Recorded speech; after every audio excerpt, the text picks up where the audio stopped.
buscábamos qué cosa, la chiquitita. ¿Por qué? Porque la grande era una participación. Era un, si querés venir, mirá, la puerta está abierta, pero va a llegar un momento en que vas a tener que retirarte o volver a tu casa. Pero si vos hurgabas, si vos seguías buscando en el sobre, seguramente había una tarjetita chiquita que decía: estás invitado a la mesa. Y quiero decirte que la invitación que el Señor nos ha hecho hoy no es solamente a que participemos solamente de sus grandes bondades, sino también de las más pequeñas, las que tienen que ver con un trato especial con vos y conmigo. Gloria a Dios por su amor. La Biblia nos acaba de invitar a que prestemos atención.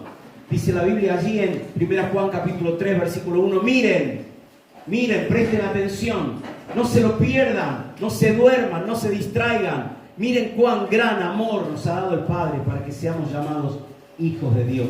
Este mismo autor escribe en el Evangelio, y te voy a invitar ahora a que consideremos juntos el capítulo 13 de Juan. Capítulo 13 del Evangelio según San Juan. Y vamos a considerar el amor de Dios. Qué tremendo que es el amor de Dios.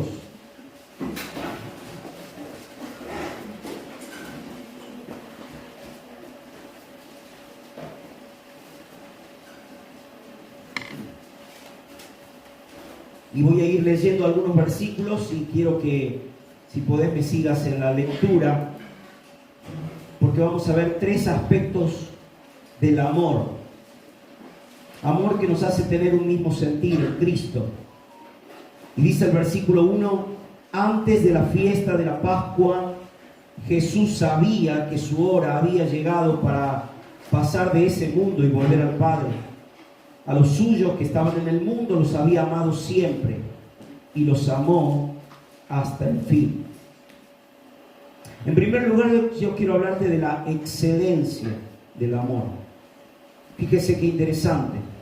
El Señor, dice el texto bíblico, a los que había amado siempre, los amó hasta el fin. Versículo 4.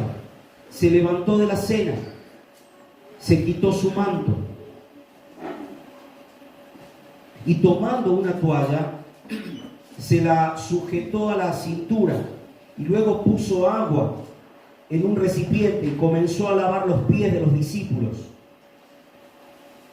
para luego secárselos con la toalla que llevaba en la cintura. Versículo 12. Después de lavarle los pies, Jesús tomó su manto, volvió a la mesa y les dijo: ¿saben lo que he hecho con ustedes? Ustedes me llaman maestro y señor, y dicen bien porque lo soy. Pues si yo, el Señor y el Maestro, les he lavado los pies, también ustedes deben lavarse los pies unos a otros, porque les he puesto el ejemplo, para que lo mismo que yo he hecho con ustedes, también ustedes lo hagan con otros, con los demás. Ahora, interesante, ¿no? Excelencia, según el diccionario, significa bondad o calidad superior, pero también excelencia tiene que ver con el tratamiento, el respeto que se da a ciertas personas. ¿Hay algo más superior que el amor de Dios? No, ¿verdad? Y cuando Cristo va a hablar del amor, no va a hablar como un sentimiento, va a hablar como algo que es excelente, supremo, de calidad superior. Eso significa excelencia. No hay nada que se le iguale. Pero fíjese que no es un amor romántico, es un amor sacrificial. No solo antes, no solo al llegar a la cruz, sino también mucho antes. El hecho de quitarse el manto, de ceñirse la toalla, de agacharse, de lavar los pies de los discípulos. Ahora, qué interesante, porque nosotros no tenemos otra que imaginar la escena. Quizás veas películas que de alguna manera nos ilustren el momento en el que Jesús hace este acto, toma el lebrillo, toma la palangana, toma el cuentoncito con agua. Usted sabe muy bien, y si no le cuento, se acostumbraba en aquel entonces que cuando se organizaba una comida, un ágape se le llamaba, una comida social, había alguien especial que se ocupaba de lavar los pies. ¿Por qué lavar los pies? Nosotros en esta era no acostumbramos a hacerlo porque usamos medias, usamos un calzado que nos cubre de quizás el polvo de las calles. Es más, muchas de las calles ya están pavimentadas y asfaltadas, pero en aquel entonces no. Entonces los discípulos caminaban por tierras polvorientas y entonces al llegar a esos aposentos, a esos lugares de reunión, había alguien especial que tomaba hacía las veces de un empleado de la menor calidad y se ocupaba de lavar los pies no solo por una cuestión de higiene, sino por una cuestión de cortesía. De cortesía. ¿Te das cuenta que la excelencia del amor no tiene que ver con mandar corazoncitos de Di María? ¿Viste? Cuando Di María festeja los goles, hace el corazoncito. No, la excelencia del amor tiene que ver con el sacrificio. Tiene que ver con agacharte. Tiene que ver con mirar desde otro ángulo a la otra persona. Porque para que Jesús haya hecho esto, nosotros tenemos que imaginar lo que no nos cuesta en detalle en la Biblia, pero la Biblia sí dice el texto, y habiéndoles lavado los pies. ¿A quién le lavó los pies Jesús en esa tarde, noche? ¿A quién? Y le lavó los pies a Pedro. Ahora, el que conoce un poquito de la historia de Pedro sabe que era uno de los íntimos de Jesús. Y disimulando algunos aspectos de su vida, podemos decir que Jesús, repito, esto de imaginar, ¿no? Jesús, cuando lava los pies de Pedro, dice, y este se lo merece. Y se lo merece porque y dentro de no mucho tiempo se va a parar en la puerta del templo y va a gritar a los cuatro vientos, ¿quién soy yo? Y 3.000 personas se van a agregar a la iglesia. Entonces le lava los pies con gusto, Pedro. Y sigue lavando los pies y se encuentra con los pies de Juan. Esto los conozco. Y claro, porque estaba juntamente sentado a la mesa con él. Dice la Biblia que él estaba recostado en el pecho de Jesús, luego, ¿no?, de esta escena. Entonces, Jesús puede lavarle los pies a Juan con cierto gusto, porque y Juan va a escribir un evangelio, es como escribir 3 cartas, va a escribir la revelación del Apocalipsis. Le lava los pies con gusto, Juan. Y sigue lavando los pies, y se encuentra con Jacobo, y se encuentra con Mateo, y se encuentra con Tadeo, y se encuentra con Felipe y con Natanael. Y hay un par de pies que reconoce Jesús mientras él va rodeando la mesa. Y son los pies de Judas. ¿Y qué me dice usted? ¿Se los habrá lavado? Porque el texto bíblico dice, y habiéndoles lavado los pies. Y lo ve a trasluz al texto bíblico, ve en las versiones que lo quiera buscar, va a encontrar que los pies de Judas también fueron lavados. Porque la excelencia del amor tiene que ver con eso, no con el romance, sino con el sacrificio. Así que por eso le digo a usted también, está invitado a la mesa, aunque sus pies hoy estén un poco manchados. Quizás por haber andado en caminos no tan buenos, no tan rectos durante esta semana. Pero qué bueno que es saber de que hoy nos podemos examinar a nosotros mismos y comer la cena. Porque no tenemos licencia para abstenernos de ella, ¿sabe? A veces tomamos las veces de jueces de nuestros propios pecados, cuando en realidad nosotros lo único que tenemos que hacer es ir al trono de la gracia, hallar gracia para el oportuno socorro, decirle al Dios que ya envió a su propio Hijo para derramar toda su sangre y para que todos nuestros pecados sean limpiados. Entonces la mesa está servida para que la excelencia del amor también se exprese hoy en usted, mi hermano amado. La excelencia del amor. Pero en segundo lugar, mire el versículo 34. El versículo 34 dice así: así que ahora les doy un nuevo sentimiento. ¿Dice así el texto? No, un nuevo mandamiento les doy. Un mandamiento. Qué interesante, ¿no? En primer lugar, la excelencia del amor. En segundo lugar, quiero hablarte de la exigencia del amor. La excelencia tiene que ver con un amor supremo, un amor insuperable, un amor que no vamos a poder nunca llegar a alcanzar. Es el amor de Dios, el puro, el abundante, el sacrificial, el incondicional. En segundo lugar, la exigencia. ¿Por qué la exigencia? Porque el texto no dice un sentimiento nuevo les doy, Sabe que el mundo de hoy, en el que usted y yo vivimos, define el amor como un sentimiento.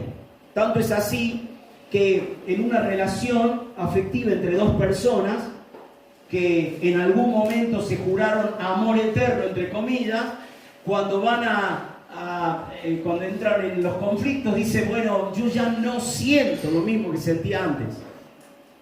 Y cuando vos hablás con una de las partes y decís, che, no habría manera de solucionar, lo que pasa es que se nos acabó el amor. ¿Cómo es eso? Se nos acabó el amor, ya no siento. Es que el amor no es un sentimiento, el amor es un mandamiento. El amor es una exigencia. El amor es una obligación. El amor es una decisión. Y el texto bíblico claramente dice, un mandamiento nuevo les doy. ¿Cómo nuevo? ¿Es la primera vez? ¿Es la primera vez donde se nos indica que tenemos que amar a otro? ¿Cómo que nuevo? Lo que pasa es que el viejo mandamiento decía, ama a tu prójimo como a vos mismo. Entonces, escucha esto, que es interesante. El parámetro del amor no tenía tanto que ver con un nuevo modelo, sino con un viejo modelo. Vos tenías que amar al otro de la misma manera que te amabas a vos mismo. El nuevo mandamiento, esta exigencia del amor tiene una nueva dimensión. ¿Cuál es la dimensión? Una dimensión recíproca, mutua. Ámense unos a otros. Y yo te pregunto a vos, mi hermano, ¿qué es más fácil ser en esta ecuación? ¿De los unos o de los otros? Pensad. Cuando el texto bíblico nos dice ámense unos a otros, ¿qué es más fácil ser? ¿De los unos o de los otros? Piénselo. Es lo mismo, dicen por acá.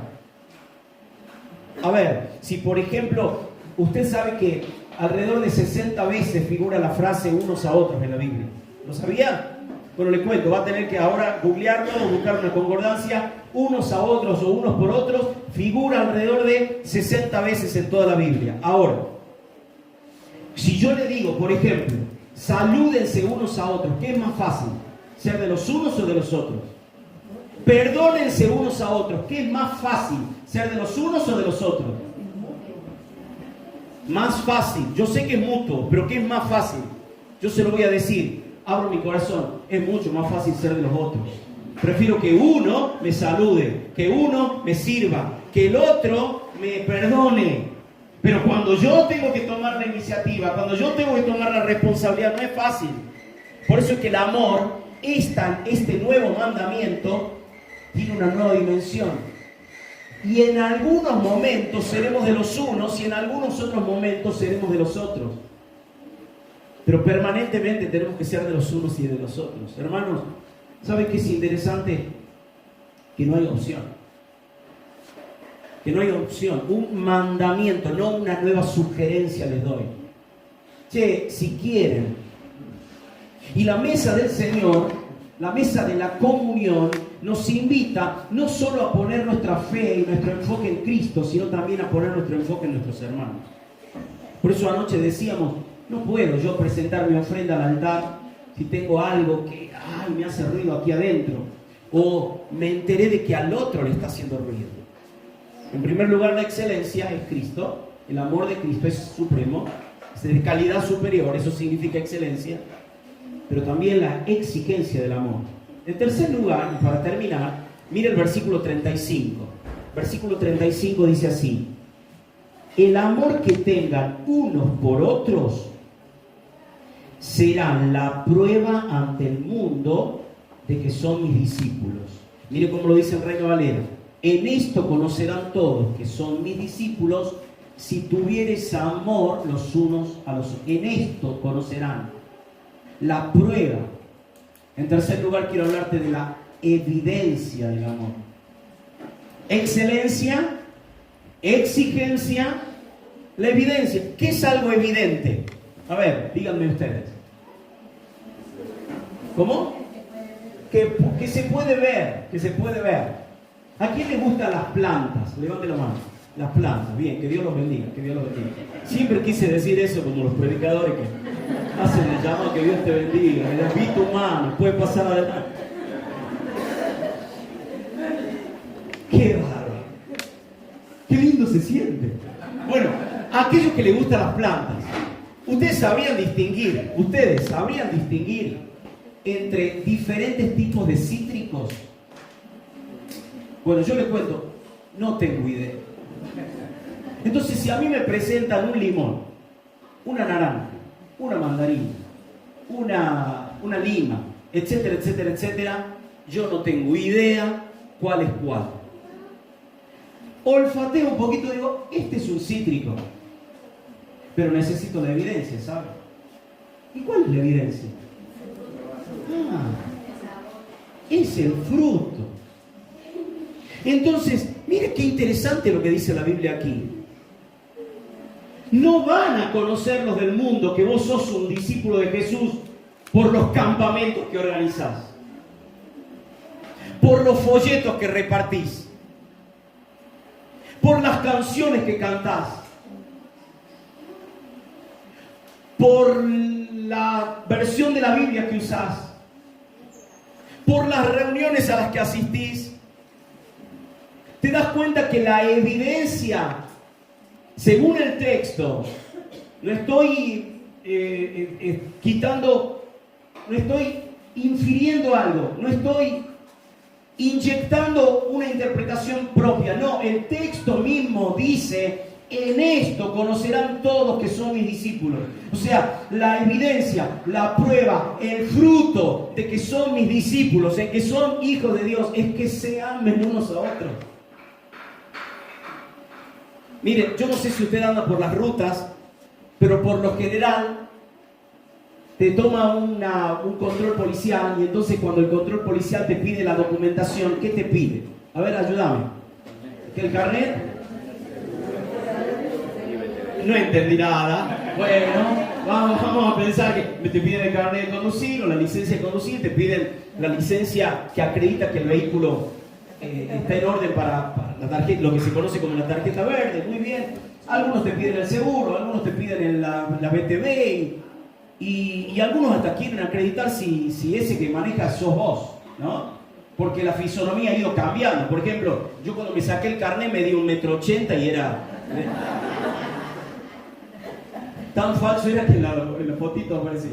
Bueno, ahora, si yo, por ejemplo, me piden la documentación que acredita mi identidad y yo de mi billetera, en vez de sacar el carnet, donde está mi foto, saco un billetito. ¿Cómo se llama eso? Coima. O soborno. ¿Sabe cómo se dice soborno en chino? Soborno. Así usted le cambia la R por la L y llama en chino. Ahora escuche, aquí en la China eso es ilegal. Ahora síganme porque quiero terminar mi reflexión con esto.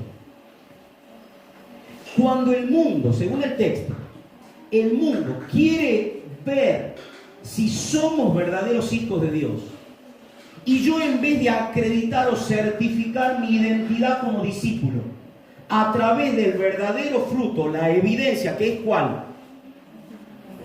No nos puede quedar la duda. ¿Cuál es la evidencia? El amor que nos tenemos. Yo en vez de sacar mi documentación, que es el amor que nos tenemos, empiezo a coimearlo al mundo con nuestros programas, con nuestros folletos, con nuestras canciones, con la versión de la Biblia, con la sana doctrina. La gente va a decir, sos un coimero. Yo lo único que quería saber era si vos eras un fiel hijo de Dios, a ver si amabas a tus hermanos. Porque usted puede ir a todas las reuniones, hermanos, pero en el último amén desaparecer como en el rapto, y la gente puede llegar a decir coimero. Y yo no quiero que ahora nos golpeemos el pecho y de que nos abstengamos de la celebración, sino todo lo contrario, de que valoremos la excelencia del amor. Cristo nos ha mostrado su amor, y dice el texto bíblico, nos amó desde el principio y hasta el fin. Pero también la exigencia del amor, esto corresponde también a obedecerlo entre nosotros. Y la evidencia del amor es que cuando nos miremos a los ojos no haya nada que nos impida mirarnos con cariño, con amor y con afecto, como hermanos. ¿Ah? Porque la mesa de bendición que tenemos enfrente, ¿sabe qué ilustra? Ilustra el cuerpo de Cristo. Dice Corintios capítulo 10, versículo 16. El pan que partimos no es la comunión del cuerpo de Cristo. Por lo tanto, no es solamente un acto de recordación de Jesús, no es un momento solamente para anunciar la muerte de Cristo, no, es un momento para que experimentemos el ser familia, el ser discípulos de Cristo.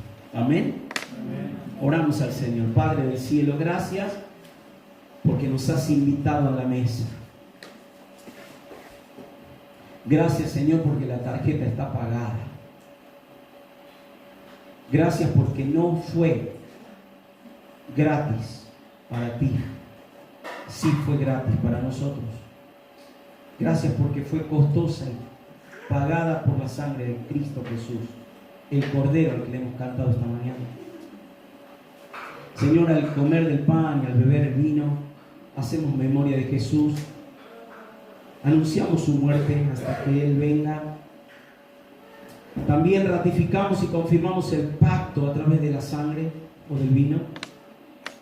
Pero Señor, también nos examinamos a nosotros mismos para ver si hay algo que está obstaculizando, impidiendo una adoración genuina, auténtica y hasta apasionada por ti, Señor.